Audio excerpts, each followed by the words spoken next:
রিক্ত আমি নিঃস্ব আমি, দেবার কিছু নেই, আছে শুধু ভালোবাসা, দিয়ে গেলাম তাই।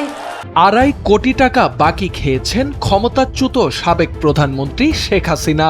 জি, আপনি ঠিকই শুনেছেন। সরকারি কার্যালয় ও বাসভবনের খাবার সরবরাহের বিল বাবদ শেখ হাসিনার কাছে প্রায় 2.5 কোটি টাকা পাবে বাংলাদেশ পর্যটন কর্পোরেশনের নিয়ন্ত্রণাধীন প্রতিষ্ঠান হোটেল অবকাশ। এখন এই বকেয়া বিলের দায় নিতে চাচ্ছে না অন্তর্বর্তী সরকারও। ফলে টাকা আদায় নিয়ে তৈরি হয়েছে অনিশ্চয়তা। শনিবার এক প্রতিবেদনে এই তথ্য জানায় দৈনিক প্রথম আলো। প্রতিবেদনে বলা হয়, সাবেক প্রধানমন্ত্রীর কার্যালয় ও বাসভবনে চাহিদা অনুযায়ী নিয়মিত খাবার সরবরাহ করত হোটেল অবকাশ।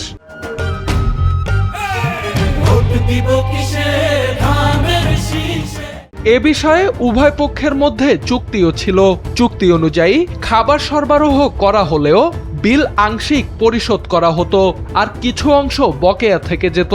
2024 সালের আগস্টে ছাত্র জনতার অভ্যুত্থানে আওয়ামী লীগ সরকারের পতনের পর সেই বকেয়া বিল আর পরিশোধ করা হয়নি।